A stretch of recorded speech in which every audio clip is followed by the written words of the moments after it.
Hey everybody, Alex Kozora, SteelersDepot.com, doing another initial analysis and thoughts on the Steelers' preseason finale victory, 39-24 over the Carolina Panthers. Steelers finished the preseason 3-1, scored a bunch of points. I'm going to have to check out to see the points that they scored in this preseason and how it stacks up to history, because I think we're talking about potentially at least a historically successful preseason in terms of points scored, but all of course meaningless starting tomorrow, essentially, as we hit the cut down and then turn our attention to the regular season. So I'll try to make this video a little bit shorter because obviously the focus is rapidly going to shift elsewhere than this game. But we'll go position by position like we always do, and we'll start with the quarterbacks. Got to give it up for Josh Dobbs and Mason Rudolph, the two quarterbacks that played tonight for the Steelers. I thought both were excellent, arguably their best games of the preseason, but you would expect that for whether that's a rookie or a second-year guy in Dobbs, and of course the situation playing against backups and third stringers and the like. Like to see the progression though. I thought the biggest thing for both guys that really impressed me was just kind of how loose they played and willing to rip it downfield, take some shots, not just thinking and dunking, which again has its place certainly, but you do like to see guys show the arm, try to fit passes into a tight window, and just drive the football downfield.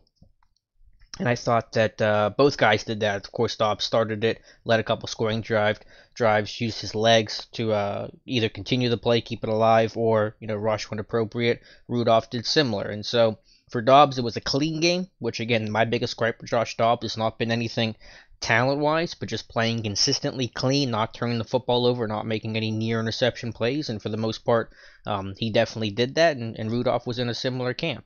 And again, Rudolph had played a little too tentatively for my taste the last 2 weeks. Definitely saw improvement from that today. So a good note to go out on for both those guys. I know as much as people are impressed by Dobbs' performance, and you should be, don't think it's going to be enough for him to become the number 2, because that's what we're talking about here. If Josh Dobbs is making the team, it's going to be the number 2, because you just haven't seen enough with Mason Rudolph to be that guy yet. That'll happen next year. And Landry Jones is obviously sitting as a 2 quarterback right now, and you're not keeping 4. So likely scenario, Josh Dobbs will get traded, or the Steelers will at least make every attempt to trade him, probably for a 7th round pick. That's my guess. I would keep a close eye on the AFC West. In my trade scenario post, I had him going to the Chiefs to be the number 3, but you could make logical fits for Denver and Oakland as well. Gruden liked Dobbs a lot coming to Tennessee, and the Broncos probably need help with Paxton Lynch to number 3 potentially being cut. So good game though for both those guys. I like how they finished out the preseason. Running back, not a whole lot to talk about there. Stephen Ridley got the bulk of the work, played well, but again, you'd expect that. A veteran guy going against rookies and second-year players, guys that don't have much experience, but just shifty, explosive things we've seen from Stephen Ridley, but nice to have him put some tape out there. Hopefully he can kind of catch on somewhere else. Jarvion Franklin got a little action late in the game, had a touchdown, good for him. If they keep 3 running backs, could they potentially look at Franklin for a short time? Maybe. Steelers like having a 4th back that's big on there. But I think they're probably going to look outside the organization relatively quickly if they keep 3 and want to keep a back on the practice squad as they normally do. Feel bad for James Summers, didn't get a snap on offense, at least didn't get a carry as far as I'm aware, so tough one for him to go out on. Receiver, good games for a couple players. Justin Hunter, again, you're seeing the flashes of consistency and just making the big plays downfield, and that's why he's probably got a roster spot locked up. Not only what he's done throughout camp and the preseason, which again has been very hit and miss, it's very frustrating, but you've seen just enough amount of big plays for him to make it. And you saw it again tonight. I think 3 catches for 72 yards, and that big play potential, that vertical threat, that's going to get him the roster spot. And so that's what I expect to happen there. He's going to make the team, potentially inactive, probable inactive, I guess I should say, after the Ryan Switzer acquisition. But I guess, let's see how the rest of the roster looks, and then we'll figure it all out from there. Tevin Jones, I think it's Tevin Jones. Bob Pompiani said Steven. I've always said Tevin Jones. Either way, a nice game from him. 3 catches for, I think, 90 yards, 2 touchdowns. Now, did have a drop, unfortunately. That would have been a potential another touchdown, but good note for him. He's been very flighty. He started camp pretty well, struggled down the stretch, and then finishes today on a fairly high note. So up and down for him. If there's a longer term injury to like Damon Patterson or Marcus Tucker, Could you see someone like Tevin Jones open up? Trey Griffey could be in the mix as well. So, there are some possible openings for guys that we thought were closed off not too long ago if injuries play a factor. But again, the injury situation is going to make trying to figure out this roster that much more difficult down the stretch. Tight end, not a whole lot to talk about as it's been the norm. Bucky Hodges definitely had a couple of vertical plays, the big wide open catch early in this one. Some good effort plays later on. He's got into special teams work too, I believe.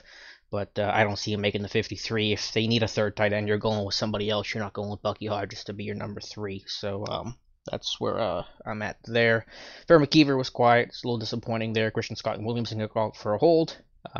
Obviously, he's the international player. He's going to make the team, be the practice squad exemption guy. But when you see someone like the Eagles, their tackle, I think Jordan Mailata, I don't know how to pronounce his last name. Apparently, he's doing a fantastic job, and people are raving about him that he could be a future starting left tackle. So you just kind of feel like, if we could have gotten that guy, then you have a potential, stud for the future, and for Mike Munchak, definitely of all people to work with and groom up. But what are you gonna do there? I think I finished out the offensive line. Some interesting notes. A lot of backups playing. Obviously, Matt Fowler getting time at center. So, again, kind of rounding into form as the new, bigger version of Chris Hubbard. Jake Rogers working at right guard, which was, I think, pretty new for him. I think he might have done it in college a little bit in Atlanta when they drafted him. But he's been a tackle guy left and right so far in Pittsburgh. And he gets to start at right guard today. And I don't know exactly how well he played. Seemed to do an okay job. But we'll have to go back and look at it and try to get a better evaluation there. So he bumped out R.J. Prince. Prince played some right tackle later on in the second half of this game. Disappointing, did not see Patrick Morris out there. Apparently Morris has had an ankle injury. I think he got hurt against the Packers. Hadn't played since. I was hoping they were keeping him around just to get him healthy and ready for this one, but didn't happen. So tough break there for Patrick Morris. Maybe he goes on IR. We'll see what the plan is for him. Core 4 might have struggled a little bit. I know some other people had said that. Not 100% sure. I kind of felt like that, but it's always tough to try to judge and grade offensive linemen right after the game. So I definitely want to go back and look at him. Zach Banner, you saw definitely some pancakes and some of that size that he has to his advantage, but also getting beat on the inside as well. So a mixed bag for Zach Banner, but I think a good practice squad candidate. For the defensive line, I don't know why Tomlin wants to play Javon Hargrave the way he does. I get nose tackle, you only have so many, but you had enough to get through this game. You had McCullers back healthy. You have Greg Gilmore. You can play Walton there if you want to. Of course, you have the rookie Josh Frazier, so why Hargrave has to even suit up, I don't understand, but that's where they're at there. Don't really know how the other nose tackles played. It's tough to watch those guys first time through, so we'll have to go back and try to get a better evaluation. Levon Hooks continues to be Levon Hooks, a high effort, good upper body strength kind of guy. A lot of effort, ability to finish. Not going to make the 53, I don't think, but practice squad, I think he deserves it more than Frazier. Casey Sales, had one nice run stuff today, but I think Hooks should have that spot. So hopefully they give it to him over, Frazier, who, if you take away the Dunbar connection in the draft pick, you would say, yeah, Levon Hooks deserves that spot over Josh Frazier. And hey, you already have 2 nose tackles. It's like carrying extra quarterbacks. You don't really need to have that third nose tackle on your practice squad. So if Frazier motivated McCullers enough to get him his button gear, then hey, I think that 7th round pick was worth it in a roundabout way. The linebackers, obviously the big stories here are Ola Adeniyi, and Matthew Thomas making splash plays. Adeniyi gets his 3rd sack, 2nd forced fumble of the preseason. Matthew Thomas gets the strip sack fumble, nearly returned for a touchdown. Now Adeniyi got hurt with a hamstring, so again, like I said earlier, the situation's murky with, what's his status? Is he going to be kept? I don't know how the severity of that injury, and probably not going to really know until they make their cut down. They just kind of, give us the clues of how bad they think the injury is. So that, again, makes it murky, but obviously the guy that clearly deserves to be on the 53, and while I still harbor concerns about special teams value and blah, blah, blah, I've said it a million times, no question he deserves it. Matthew Thomas, I think, is now a lock. You can lock Matthew Thomas in to make the 53-man roster. It's not a question, and I tweeted this earlier. It's not a question of will he make it. It's a question of how many snaps are they now going to give him. And so it's going to be exciting to see how they use him. Definitely some sub-package opportunities, getting him on the field on 3rd down, just as they did against the Titans in their preseason kind of warm-up game. So really interested to see kind of his maturation. Tomlin talked about the growth he's shown throughout this process, kind of rising up with each week. And again, that's the question. He's making the team. He's going to be active. He's going to have a role. Just the question of how much, and then of course how he's able to perform from there. Elsewhere, Keon Adams had a couple nice rushes. Huguenin, of course, got a lot of play time. Bosty got a lot of play time, but I think that's needed for a guy that just needs the reps in this defense and just to kind of increase his comfort.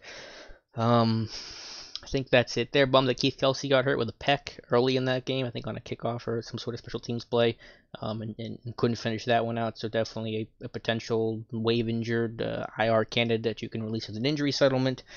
And I think that's the group for the linebackers. Secondary to wrap things up. I thought Brian Allen played well in the first half, had some struggles in the second half, with some missed tackles, missed interception opportunity, but I thought he closed the preseason out nicely, which he needed after a fairly quiet and a twinge disappointing of a second year for him, for a guy that you were expecting to make a really big jump going from year one to year two, as all guys do this, but especially for him in his situation. Cam Sutton was a little bit rougher, but some of those plays were tough. That touchdown was a back shoulder play, really tough spot. I don't really blame him for that. Someone said Cody Sensabaugh was getting some nickel work. I have to check that out, but of course he played nickel with like the Giants and the Rams, or not the Giants. It was a Tennessee and the Rams, so that wouldn't be new to him, and that's always good to work on that position flexibility. See other corners or other DBs. Malik Golden, I feel so bad for Malik Golden. I mean, this is a guy that I think is a talented player, has a free safety skill set. He has that torn groin against Carolina last year, bumps him out for the rest of the year, and then he seemed to have a very serious knee injury, which Tomlin confirmed post-game, which is almost certainly going to end his season and put him on IR.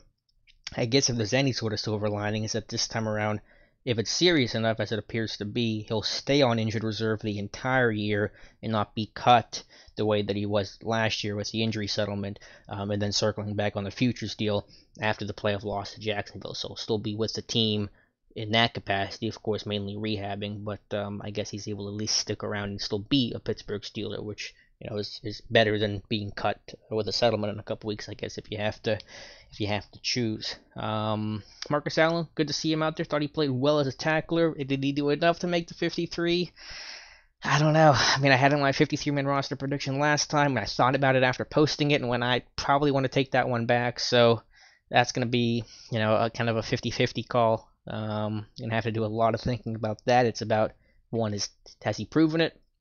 Which is debatable, and then two, just the rest of the roster construction and how many linebackers do you keep and what are the injury statuses of Adeyemi and guys like that. So it gets really murky, not just in his own personal question of has he done enough to make the 53, which you can argue, but also how does he fit into the rest of the secondary and the rest of the roster construction, and does that work?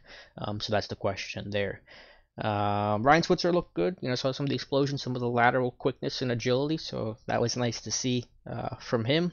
Quadri Anderson got involved, which, hey, good for him. Had a nice touchdown pass, awesome. I mean, that's a great way to go out at Heinz Field, scoring a touchdown, making a great play. So kudos to him. The punting battle, Matt Lyle definitely has a leg, but I think Jordan Berry still got the spot. They do too much directional and hang time stuff rather than open air kind of booming punts, because the way this offense moves the ball so effectively, you're much more likely to punt from the 40 or 50 than your own 10. And so that puts more of an emphasis on directional punting and things like that. And I think Berry's done a nice job of that, even if there is inconsistency. While it's going to be inconsistent, most young punters and young guys in the league are going to have that element. So I don't think that's going to be a change, even if you went with Matt Weil over Jordan Berry. So anyway, I want to wrap this thing up. Got a roster prediction going up Friday morning. Probably by the time you're listening to this, it'll be posted on the site. Let me know your thoughts on the game and your own 53-man roster prediction. Thank you guys. We got a lot of great content coming this week. Saturday at 4 p.m. is the cut down deadline. It's a ton of moves. Colbert's going to make probably a trade or two. That's kind of his MO. So it's going to be a busy 48 hours, but we're definitely looking forward to spending it with you guys and figuring out how this week one roster is going to look as they get ready for Cleveland next weekend. So thank you guys so much for listening, and we'll talk to you soon.